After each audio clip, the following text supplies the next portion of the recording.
Quando a gente é criança, desenhos animados é só um momento de diversão. A gente liga a televisão, senta no sofá e entra naquele mundo colorido sem fazer perguntas. Mas o tempo passa, e quando você volta a assistir esses mesmos desenhos depois de adulto, algo estranho acontece. Eles parecem diferentes, as falas soam mais profundas, certas cenas ficam desconfortáveis, detalhes que antes não significavam nada começam a chamar a atenção.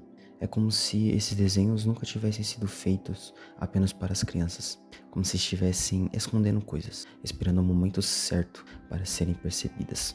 E hoje você vai descobrir mais segredos absurdos que quase ninguém percebeu na infância.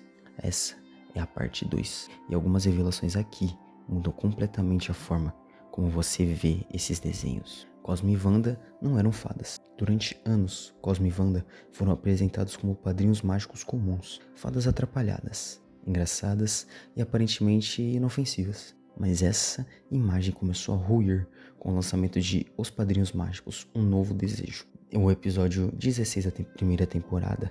Em uma cena rápida, eles passam por um detector de metais, e o raio-x revela algo que nunca havia sido mostrado antes. Asas que lembram figuras celestiais.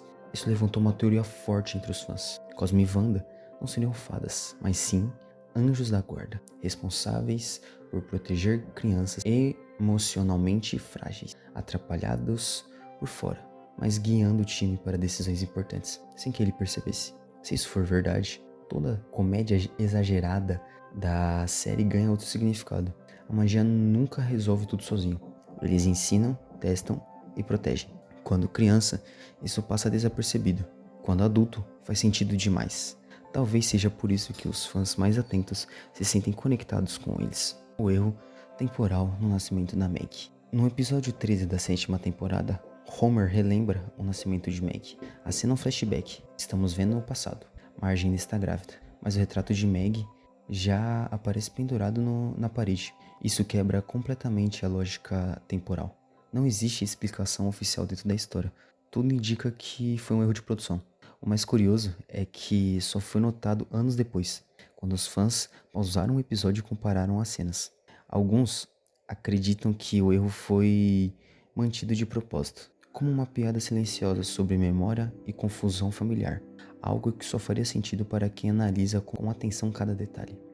Mesmo assim, o erro se tornou um segredo curioso, que apenas adultos conseguem perceber. A série mistura humor e falhas de forma que, às vezes, essas falhas se tornam quase uma mensagem oculta. E isso mostra o quanto os Simpsons pensam em camadas, mesmo quando parecem apenas engraçados. O código secreto na abertura dos Simpsons. Na abertura clássica, Maggie passa pela caixa do mercado como se fosse apenas mais um produto. Quando o código é escaneado, um número aparece rapidamente na tela, tão rápido que passa desapercebido.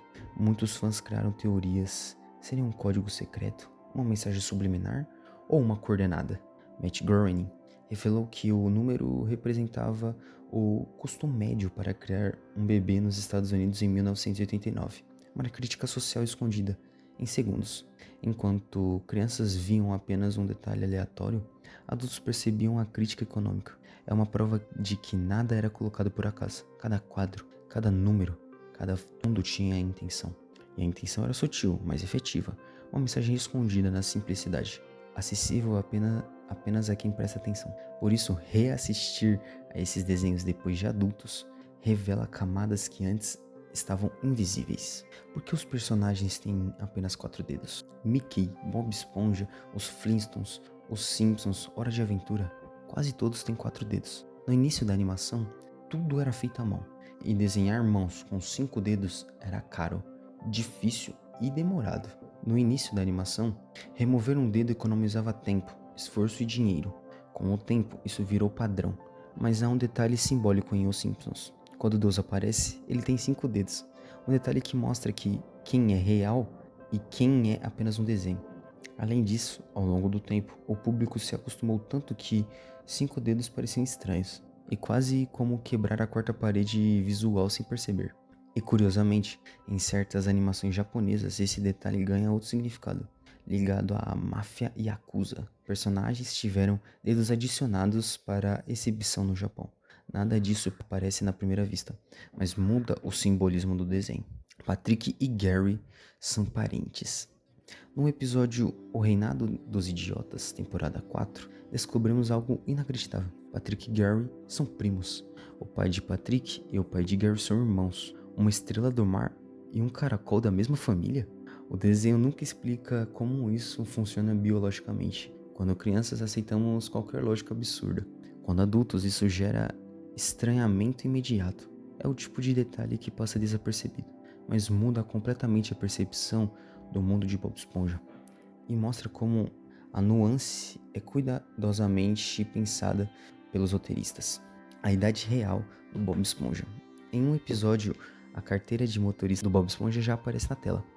Data de nascimento, 14 de julho de 1886. Isso faz dele um adulto de quase 40 anos e detalhe, a carta tá vencida, hein? Ele trabalha, paga contas e falha constantemente. Bob Esponja é infantil por escolha, não por idade. Essa percepção muda completamente a relação do público adulto com o personagem. Ele não é só engraçado, ele é um retrato exagerado da vida adulta e revela a profundidade oculta do que parecia apenas um desenho infantil. O nome original do Bob Esponja. Antes de existir Bob Esponja com a quadrada, ele se chamaria Garoto Esponja. O nome já estava registrado por uma marca de produtos de limpeza. Steve Hillenburg precisou mudar tudo. O novo nome, embora estranho no início, se tornou icônico e provou que, às vezes, um problema cria algo ainda melhor. Isso mostra como detalhes que parecem pequenos podem definir toda a identidade de um personagem e que as escolhas forçadas podem gerar resultados memoráveis. Rick e Morty são a mesma pessoa?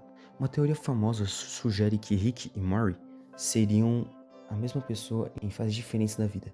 No episódio A Salvação do Rick, temporada 3, um Rick muito parecido com Morty aparece ao fundo. Existem pistas sutis, mas também há falhas. O universo é caótico, cheio de clones e multiversos. A teoria não precisa ser comprovada para gerar debates. Ela incentiva a atenção aos detalhes e questionamento da narrativa. E é exatamente isso que torna o desenho fascinante e tão aberto a interpretações. Por que os Simpsons são amarelos? Matt Groening queria algo que se destacasse imediatamente na televisão. O amarelo causou estranheza, mas virou identidade visual. A cor chama a atenção, incomoda o olhar e impede que o desenho seja ignorado. Essa decisão estética simples se tornou um marco cultural. O amarelo é uma assinatura silenciosa que conecta milhões de pessoas ao mesmo universo. Nada ali é por acaso. Até a cor tem função narrativa e psicológica. No fim das contas, os desenhos animados nunca foram apenas diversão infantil. Eles sempre esconderam mensagens, críticas e detalhes sutis. Alguns eram piadas internas, outros reflexões profundas sobre a vida. E quanto mais a gente cresce, mais esses segredos começam a aparecer.